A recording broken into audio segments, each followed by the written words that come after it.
Hello दोस्तों, good morning everyone. Radix coaching Jaitapur में आप सभी का स्वागत एवं अभिनंदन है। हम लेके आए हैं आज 15 जीएस जीके क्वेश्चंस जो आपके एग्ज़ाम में हेल्पफुल रहने वाले हैं। चलिए शुरू करते हैं आज का पहला क्वेश्चन। पहला क्वेश्चन है आज का क्वेश्चन नंबर 1। पृथ्वी का सबसे बड़ा महाद्वीप कौन सा है? पूछ रहा है पहला क्वेश्चन में कि पृथ्वी का सबसे बड़ा महाद्वीप कौन सा है। ऑप्शन ए है अफ्रीका, ऑप्शन बी है यूरोप, ऑप्शन सी है एशिया, ऑप्शन डी है ऑस्ट्रेलिया। आप लोगों को मित्रों इसमें से राइट आंसर बताना है कि इसका राइट आंसर कौन सा होगा, कि जो हमारा सबसे पृथ्वी का जो सबसे बड़ा महाद्वीप है वो कौन सा है। चलिए जल्दी से कमेंट करिए। चलिए इसका राइट आंसर है option number C. C is the correct answer, Asia. Asia जो है आपका सबसे बड़ा महाद्वीप है पृथ्वी का। क्वेश्चन नंबर 2 है, भारत में सबसे अधिक वर्षा वाला स्थान कौन सा है? भारत में सबसे अधिक वर्षा वाला स्थान कौन सा है? दोस्तों इसको बताना है कि भारत में सबसे अधिक वर्षा वाला स्थान कौन सा है। आज हम आपके एग्ज़ाम में जो जीके और जीएस से रिलेटेड क्वेश्चंस आते हैं उन्हीं क्वेश्चंस को हम 15 क्वेश्चन टॉप 15 क्वेश्चंस को लेके आए हैं जो आपके हेल्पफुल रहने वाले हैं ऑल एग्ज़ाम्स में एवरीवन। और आप लोग ज़्यादा से ज़्यादा लाइक, शेयर, सब्सक्राइब और कमेंट्स करते रहिए और शेयर करते रहिए।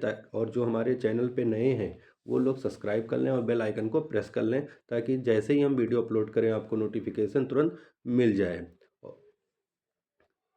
मोस्टली क्या होता है, मैं सुबह ही वीडियो अपलोड करता हूँ ज़्यादातर, तो आप लोग को नोटिफिकेशन मिल जाएगी तुरंत। तो आप लोग सब्सक्राइब कर लें जो लोग नए हैं। चलिए क्वेश्चन नंबर 2 है, रिपीट कर दे रहे हैं। भारत में सबसे अधिक वर्षा वाला स्थान कौन सा है? ऑप्शन ए है दार्जिलिंग, ऑप्शन बी है चेरापूंजी, ऑप्शन सी है मौसिनराम, ऑप्शन डी है शिलोंग। इसमें से आपको राइट आंसर बताने हैं कि जो अधिक वर्षा वाला स्थान है उसको बताना है आप लोगों को। चलिए मित्रों इसमें हमारा सबसे जो राइट आंसर होगा, correct answer is Mawsynram. Mawsynram is the correct answer है जो आपका जहाँ पे सबसे ज़्यादा अधिक वर्षा वाला स्थान है। चलिए नेक्स्ट क्वेश्चन देखते हैं क्वेश्चन नंबर 3। क्वेश्चन नंबर 3 कह रहा है कि भारत में सबसे लंबी नदी कौन सी है? भारत में सबसे लंबी नदी कौन सी है? ए ऑप्शन है गंगा, बी ऑप्शन है यमुना, सी ऑप्शन है ब्रह्मपुत्र और डी ऑप्शन है गोदावरी। इन चारों में से आपको बताने हैं मित्रों कि सबसे लंबी जो नदी है वो कौन सी है। अपने इंडिया में, वर्ल्ड में नहीं जाना है, इंडिया की ही है। इंडिया में बताना है कि सबसे लंबी नदी कौन सी है। इसका जो राइट आंसर होगा मित्रों, A option is the correct answer, Ganga नदी। गंगा नदी। चलिए क्वेश्चन नंबर 4 पे आते हैं। 4 कह रहा है कि जलमंडल का सबसे बड़ा भाग कौन सा है? जलमंडल का सबसे बड़ा भाग कौन सा है? नदियाँ, झीलें, महासागर या हिमनद? यहाँ पे काफ़ी बच्चे क्वेश्चन को गलत कर देते हैं, जैसे लगता है उनको कोई कोई हिमनद, बट हिमनद मीन्स समझते नहीं कि क्या है। झीलें, कोई ऐसे कुछ होते हैं कि जैसे नदियाँ। तो ये सब आंसर क्या है? ये जैसे आप लोग गेस ऑफ आंसर लगाते हो, इसका मतलब क्या है? जो क्वेश्चंस जो हैं उनको अच्छे से स्टडी नहीं किया गया है। रिवाइज करते रहना है आपको रिवाइज करते रहना है। क्वेश्चन नंबर 4 है, जलमंडल का सबसे बड़ा भाग कौन सा है? इसमें पूछ रहा है। ऑप्शन ए है नदियाँ, ऑप्शन बी है झीलें, ऑप्शन सी है महासागर, ऑप्शन डी है हिमनद। चलिए इसका जो राइट आंसर है option C is the correct answer, महासागर। क्या है? महासागर। चलिए नेक्स्ट क्वेश्चन पे आते हैं। क्वेश्चन नंबर 5 कह रहा है कि कर्क रेखा भारत के कितने राज्यों से होकर गुजरती है? Is the very important question है। ये कर्क रेखा से एक ना एक क्वेश्चन जरूर आता है, आपके एग्जामिनेशन में मिलेगा देखने को कि कितने राज्यों से होकर गुजरती है। इसमें काफ़ी लोग गलत कर जाते हैं आंसर, तो इसको हमें गलत नहीं करना है, क्योंकि ये हमारे ऐसे क्वेश्चन हैं, इनको गलत कर देंगे तो हमारे एक नंबर कट जाएंगे, या जो भी नंबर ऑफ पेपर हो तो वहाँ पे आपको माइनस में हो जाना पड़ता है। तो ऐसी गलती नहीं करना है, एकदम आराम से एक बार नहीं, दो बार नहीं, तीन बार क्वेश्चन को रिपीट पढ़िए कि कर्क रेखा भारत के कितने राज्यों से होकर गुजरती है। ऑप्शन ए है 6, ऑप्शन बी है 7, ऑप्शन सी है 8, ऑप्शन डी है 9। यानी कितने राज्यों से होकर गुजरती है, इसका आप लोगों को राइट आंसर देना है। कमेंट करके राइट आंसर हमें बताएं कि कितने राज्यों से होकर गुजरती है। चलिए, इसका राइट आंसर होगा option number C is the correct. 8 राज्यों से, 8 राज्यों से हमारी कर्क रेखा भारत की होकर गुजरती है। चलिए, क्वेश्चन नंबर 6। क्वेश्चन नंबर 6 कह रहा है कि भारत का सबसे लंबा समुद्री तट किस राज्य में है। ये एक समुद्री तट से पूछ रहा है कि भारत का जो सबसे लंबा समुद्री तट किस राज्य में है। मतलब जो समुद्री तट है वो किस राज्य में है, तमिलनाडु में है, आंध्र प्रदेश में है, गुजरात में है या महाराष्ट्र में है, उसी से रिलेटेड क्वेश्चंस पूछ रहा है। तो ऑप्शन नंबर ए है तमिलनाडु, ऑप्शन नंबर बी है आंध्र प्रदेश, ऑप्शन नंबर सी है गुजरात, ऑप्शन नंबर डी है महाराष्ट्र। आप लोगों को जल्दी मित्रों इसके आंसर आप लोग जल्दी से बताएं। चलिए, इसका राइट आंसर है C, option is the correct answer, Gujarat. C option is the right answer, Gujarat. जो सबसे लंबा समुद्री तट राज्य है वो है हमारा गुजरात। चलिए, नेक्स्ट क्वेश्चन पे आते हैं। क्वेश्चन नंबर 7 कह रहा है कि पृथ्वी के वायुमंडल में सबसे अधिक पाई जाने वाली गैस कौन सी है। हमारे पृथ्वी के वायुमंडल में सबसे अधिक पाई जाने वाली गैस कौन सी है। ऑक्सीजन है, कार्बन डाइऑक्साइड है, नाइट्रोजन है और हाइड्रोजन है। तो इसमें से हमें जो सबसे अधिक पूछ रहा है मित्रों, तो सबसे अधिक पाई जाने वाली गैस कौन सी है, नाइट्रोजन। सबसे अधिक पाई जाने वाली गैस नाइट्रोजन है। C option is the correct, nitrogen gas. वायुमंडल में सबसे अधिक पाई जाने वाली गैस नाइट्रोजन। चलिए, पृथ्वी सूर्य का एक चक्कर कितने समय में लगाती है। हमारी जो पृथ्वी है वो सूर्य का एक चक्कर कितने समय में लगाती है। ऑप्शन ए कह रहा है 24 घंटे, ऑप्शन बी कह रहा है 365 दिन, ऑप्शन सी कह रहा है 30 दिन, ऑप्शन डी कह रहा है 366 दिन। ये सूर्य का जो चक्कर लगाती है कितने समय में लगाती है। समय पूछा गया है, समय पूछा गया टाइम ऑफ क्लॉक, इन कितने समय में लगाती है।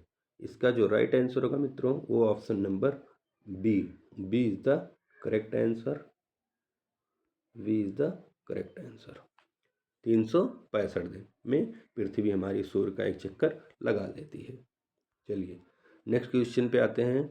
नेक्स्ट क्वेश्चन नंबर 9 कह रहा है मित्रों कि भारत का सबसे ऊंचा पर्वत शिखर कौन सा है। कह रहा है भारत का सबसे ऊंचा पर्वत शिखर कौन सा है। ये सबसे ऊंचा पूछ रहा है इंडिया का, इंडिया का सबसे ऊंचा पर्वत शिखर कौन सा है। तो इसमें कह रहा है माउंट एवरेस्ट, कंचनजंगा, नंदा देवी, केटू। तो इसमें ऑप्शन जैसे ऑप्शन ए में कह रहा है कि माउंट एवरेस्ट, ऑप्शन बी में कंचनजंगा, ऑप्शन सी में नंदा देवी, ऑप्शन डी में केटू। तो आपको मित्रों इसमें से राइट आंसर बताने हैं कि कौन सा राइट आंसर होगा जो हमारा सबसे ऊंचा पर्वत शिखर भारत में।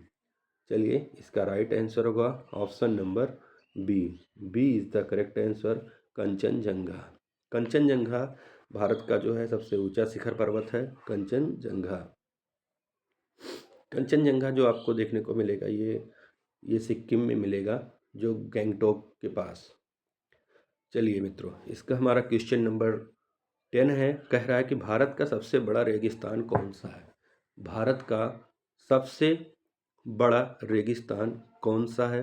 ऑप्शन ए है गोबी, ऑप्शन बी है थार, ऑप्शन सी है सहारा, ऑप्शन डी है अटाकामा। इसमें से आपको मित्रों बताना है कि इसका राइट आंसर क्या होगा। चलिए जल्दी से बताइए। चलिए, इसका राइट आंसर होगा हमारा B, option is the correct, Thar. Thar जो है भारत का सबसे बड़ा रेगिस्तान है, थार। क्वेश्चन नंबर 11 कह रहा है कि भूमध्य रेखा किस अक्षांश पर स्थित है। अब ये पूछ रहा है कि भूमध्य रेखा, जो हमारी भूमध्य रेखा है वो किस अक्षांश पर स्थित है। क्या होता है कभी कभी दे देता है इक्वेटर लिख देता है हिंदी में, तो बच्चे वहाँ पे मित्रों कंफ्यूज हो जाते हैं काफ़ी लोग एग्जाम्स में कि ये इक्वेटर क्या है। इक्वेटर ही हमारी भूमध्य रेखा है, हिंदी में हम भूमध्य रेखा कहते हैं। वो किस अक्षांश पर स्थित है? ऑप्शन ए कह रहा है 0 डिग्री, ऑप्शन बी कह रहा है कि 23 हाफ डिग्री, सी ऑप्शन कह रहा है 66 हाफ डिग्री, या डी कह रहा है 19 डिग्री, यानी 23 साढ़े 23 डिग्री, 66.5 डिग्री और 90 डिग्री।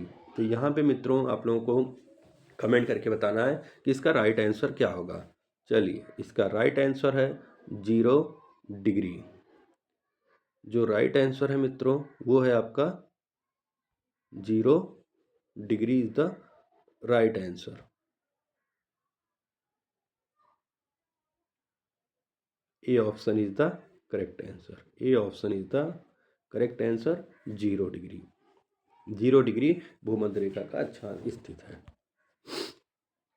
क्वेश्चन नंबर 12 आ गया। Next question is the very important है, जो आपको काफ़ी लगेगा कि काफ़ी हेल्पफुल क्वेश्चंस हैं, क्योंकि ये हेल्पफुल क्या है, ये रिपीटेड क्वेश्चंस हो जाते हैं। कभी कभी क्या होता है ये कंटिन्यू एग्जाम्स में आते रहते हैं, तो इसी टाइप के क्वेश्चन जो हैं वो मोस्ट इंपॉर्टेंट हैं ये, क्योंकि आपके हेल्पफुल में ये क्वेश्चंस आने वाले ही हैं, 100% आने वाले एग्जाम्स में हैं। ये जल्दी किसी और प्लेटफॉर्म पर आपको नहीं मिलेगा। काली मिट्टी किस फसल के लिए उपयुक्त है? काली मिट्टी किस फसल के लिए उपयुक्त है? ऑप्शन ए है गेहूँ, ऑप्शन बी है चावल, ऑप्शन सी है कपास, ऑप्शन डी है मक्का। ये जो काली मिट्टी है ये इसमें सबसे अधिक जो है कौन सी फसल उपयुक्त है, किसके लिए सबसे ज़्यादा सर्वोत्तम मानी जाती है मित्रों? तो इसका राइट आंसर आपको बताना है। Option number C is the correct, कपास। इसमें जो है कपास के लिए काली मिट्टी सबसे ज़्यादा उपयुक्त होती है। जो कपास कपास हमारा सबसे ज़्यादा जो ये काली मिट्टी है महाराष्ट्र में मिलती है मित्रों। चलिए, क्वेश्चन नंबर 13 पे आते हैं। कह रहा है कि निम्न में से कौन सा पठार भारत में स्थित है? निम्न में से ये 4 ऑप्शन निम्न हैं जो हमारे कौन कौन से। ऑप्शन ए है तिब्बत पठार, ऑप्शन बी है दक्कन पठार, ऑप्शन सी है ब्राज़ील पठार, ऑप्शन डी है कोलोराडो पठार। इनमें से आपको बताना है कि कौन सा पठार भारत में स्थित है। चलिए, बिना किसी देरी के बताते हैं। इसका राइट आंसर होगा हमारा B option. B option is the correct, Deccan पठार। दक्कन पठार जो है हमारा भारत में स्थित है। चलिए, नेक्स्ट क्वेश्चन पे आते हैं। नेक्स्ट क्वेश्चन है मित्रों, क्वेश्चन नंबर 14 कह रहा है कि विश्व में सबसे लंबी नदी कौन सी है? विश्व में सबसे लंबी नदी कौन सी है? A option Amazon, B option Nile, C option Yangtze और डी ऑप्शन है मिसिसिपी। डी ऑप्शन है मिसिसिपी। मिसिसिपी तो आपको ऑस्ट्रेलिया में मिलेगी मित्रों ये नदी। यांगसे है, नील है, अमेजन है, इन सब में से आपको बताना है कि राइट आंसर हमारा क्या होगा जो विश्व की सबसे लंबी नदी है। चलिए, इसका राइट आंसर होगा आपका B option is the correct. B option is the correct, नील नदी। मित्रों, इसका नील नदी इज द करेक्ट आंसर, नील नदी।